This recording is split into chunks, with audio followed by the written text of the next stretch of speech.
There's several different methods that you can go about tuning your guitar. Probably the best thing for a beginner is to just buy what's called an electronic tuner.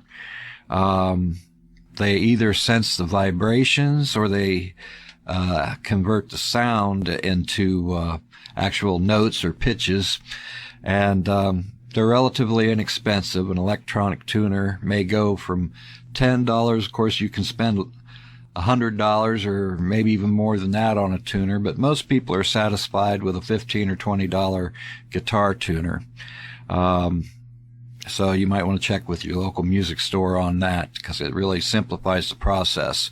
If you don't have a guitar tuner, of course, if you have a piano, you can tune it to a piano if you understand what the notes are on the piano. Another system that you can use is you might call it relative pitch or whatever.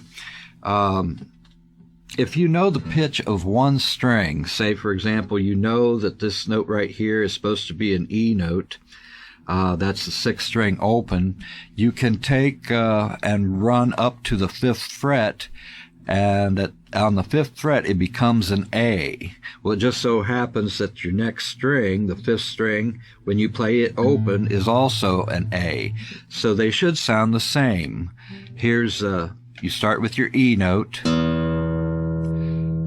Now let's play the A note on the 6th string, 5th fret, and then you've got your 5th string open. See how they match up? Okay, now the same thing happens when you go to the next string. The 5th string open is the A, and then you've got the, at the 5th fret it becomes a D, which matches the 4th string open, which is also a D.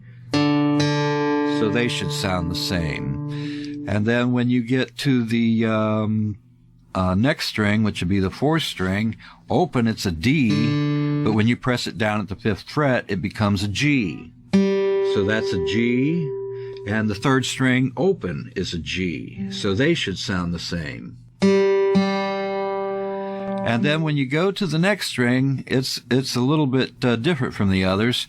Instead of going to the 5th fret, you go to the 4th fret.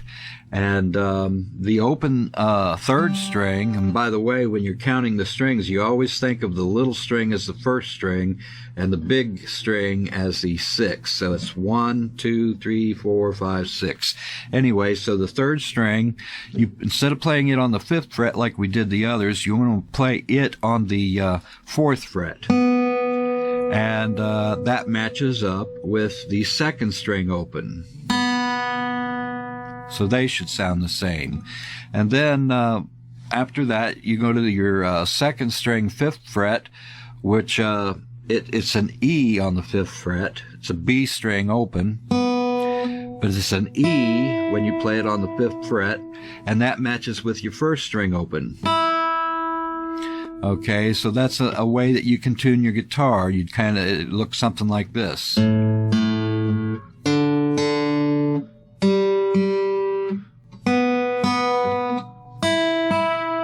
Okay, now if it just happens that you have a string that's out of tune, you're going to have to turn your tuning keys in the proper direction. And the proper direction depends on which side of the guitar you're on. Actually, there's even some guitars that have all the tuning keys on the same side. But most guitars, there's 3 keys on one side, 3 keys on the other. If a string is too low, for example, I'm going to flat or lower that string right there. Okay, now what I did is turn it a little bit counterclockwise. What I need to do, because I lowered it, is I need to make it go up or raise the pitch, so I need to turn the tuning key clockwise. That's going to be about right.